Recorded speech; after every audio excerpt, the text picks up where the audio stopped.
news. Very interesting. The dominant life form in the cosmos is probably super intelligent robots. We're going to look at this report and break some of it down. Now it ties in with California puzzles over safety of driverless cars. I'm just going to hammer this because it's such a good Christmas deal. We only do it during the holiday season every year. And it also helps pay for the cameras, the reporters, the researchers, and so much what we do in the bandwidth. But as bandwidth has gotten cheaper, we've gone from $5.95 a month for one person to be able to watch InfoWars Nightly News and all the films and PrisonPlanet.tv going back 15 years is how long it's been around. Or since 2000, I guess 14 years. About to be 15 years. All that material, all those archive shows, all the new nightly news shows, HD of the radio show, all of it, commercial-free podcast, $29.95 instead of $54.95 when you sign up for a year. That's something like 20 cents if you do the math per person, because 20 people can use each membership. Just create an original username and passcode that you can share with friends and family. Share it with them. You can go buy one monthly membership for $5.95 or get a yearly $29.95, and then 20 people. That's 20 people you're done shopping for. Here's a card. Here's an online video site, just like Netflix or whatever, but a bunch of underground films, a live, nightly news, sometimes taped to air, the live radio show. Here it is. Here's your membership. 7 months free, basically, right now when you sign up for a year. PrisonPlanet.tv or InfoWarsNews.com. And it is a late Christmas gift you can give and not battle all that traffic and the rest of it. But again, more than that, if you've got a membership, share it with friends and family. If you get with your friends and family and say, hey, while you're at dinner, Christmas Eve or Christmas Day, hey, let me download this free iPhone or Droid app at Infowars.com. Listen to this. That's how we reach people, is you. And that's how we're going to awaken more people. So I want to thank you all for your support this Christmas. And I'm done plugging. I usually plug like, once a show on Sunday, but I'm plugging every few segments because this is so important. I'm not like other talk show hosts that plug coming in and out of each break. We just plug maybe once an hour or so. Well, it's just so important to wake people up and spread the word. And, I've been on stations sometimes 10 years, and they change formats, or ESPN's come in. Over 100 stations we've been on over the years. I always hear, oh, we're sorry, Mr. Jones, your show's popular, has ratings, but it's selling, or we're going to ESPN. That just happens all the time. We were on the air like 8 years in Corpus Christi, had top ratings, ESPN. So remember Infowars.com, PrisonPlanet.com. Remember where you can always find the show, and remember the system wishes you didn't. Okay, I want to go to Christy and Andrew and Patrick, all the people holding, but Richard in Rhode Island, finishing your point. For those that don't know, Spokane, Washington became a national news story 2 weeks ago. We first aired it last Sunday, but it broke last Friday, so about 8 days ago, when a listener gave us a video of a sheriff's deputy saying, we need this armored tank because the constitutionalists, there's a lot of guns in the county. Turns out it's the sheriff that's ordering him to say that. He was just parroting that. So, yeah, I don't want to demonize that deputy himself, but the sheriff has come out and said, InfoWars wants violence on police. We've got that clip. And that is a bunch of bull. Go ahead. Thanks, Alex. In closing, I'd like to say to the good policemen out there, join Oath Keepers, stop the blue wall of silence, because the bully cops are going to get you killed. And to the people that get stopped by police, I think they should meet them halfway. We're in trying times. If they ask for your ID, give it to them and try to be cordial. They might be cordial back to us. Absolutely. When you're cordial with the police, it's always a lot better. I mean, I've had cases just randomly where some roided up, shaved head, big white cop. I was downtown like 6, 7 years ago walking out of a restaurant, and I wasn't even looking at him. And the guy looked at me. He goes, you looking for some trouble? You want something? And I was just like, man, this guy knows who I am. He wants to beat me up. And I just ignored him. But, I mean, there are obviously weirdos that go get badges.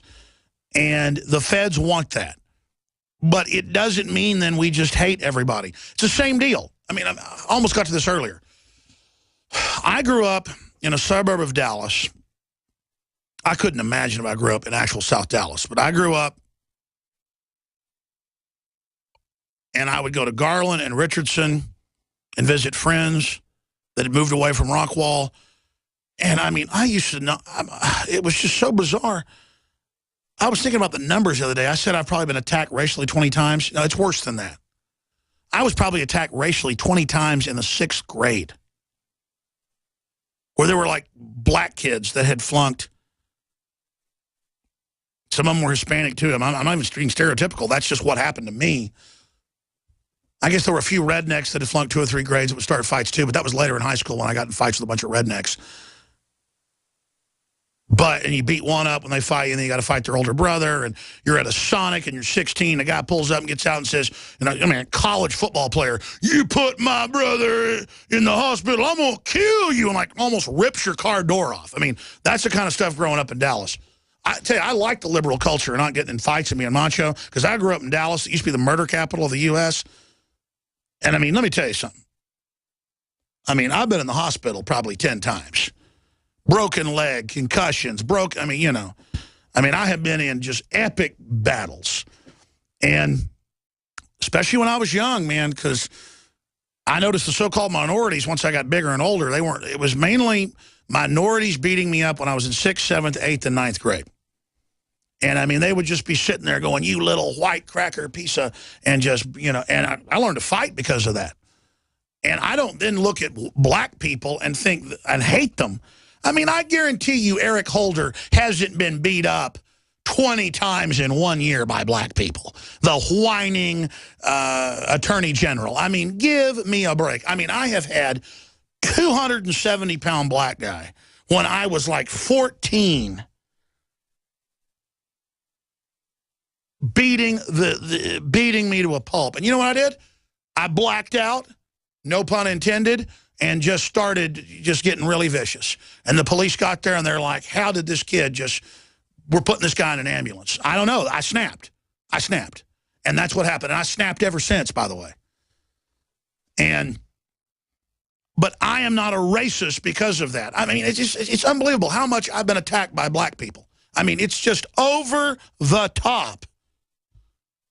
I mean, I've got scars all over my head, scar in my eyebrow. Because they were taught that I'm white, I deserve to be beat up. And that is exactly what's going on now.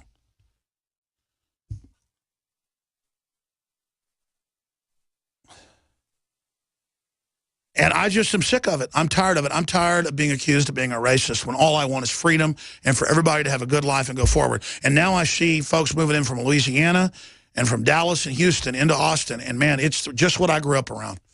Beat up white people every night. And the politically correct police and all of them, they just cover it up. Well, you going to cover it up, cops, when you start getting shot in the head because you're a cop? And it's all the Democratic Party selling race politics, teaching people that it's okay to burn down buildings, it's okay to shoot people, it's okay to beat a white guy to death with a hammer, it's okay to rape somebody because they're white. It's wrong.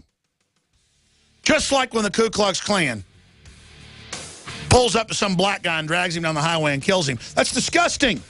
Well, it's disgusting when it happens in St. Louis. There's been like 5 white people the last few weeks beat to death in St. Louis because they were white. Turns out they're from like Eastern Europe in an enclave, never owned slaves. I mean, it's stupid. But the media is pushing it, and they're to blame. Media Matters, MSNBC. As the year is coming to a close, we all pause to reflect on what's happened in the past year. We take a step back and thank God for what we have. I'm David Hall, founder of Diamond Gusset Jeans. At Diamond Gusset, we are celebrating the brush fires of liberty that are spreading across this great nation. Another thing we are celebrating is you. Without the valued listeners of Alex Jones and our loyal customers, we wouldn't be here today. We offer a wonderful online shopping experience. If you receive a pair that doesn't fit, send them back and we'll exchange them at no cost to you. Beat the shopping rush by visiting us at gusset.com and join our email newsletter to receive some great holiday discounts. And paying no attention to political correctness, Diamond Gusset wants to wish you all a Merry Christmas. Thanks for believing in our dream, the original 100% American-made Diamond Gusset jean. Several months back, I started taking your nascent iodine and your super meal. Prior to this, I was barely walking. Now I'm able to function as a human again. InfoWarsLife.com. You've heard the callers to the show. Your products are great. I use DNA Force. I use X2, Thank you. Super Male Vitality, and Lung Cleanse. Every day, they're great stuff. Whether it's Survival Shield Nascent Iodine or DNA Force, Super Male Vitality, Super Female Vitality, Lung Cleanse, Fluoride Shields, Oxy Powder, I believe that all of these products will blow you away like they've done the thousands of other customers that have visited InfoWarsLife.com. Dash 2, just amazing.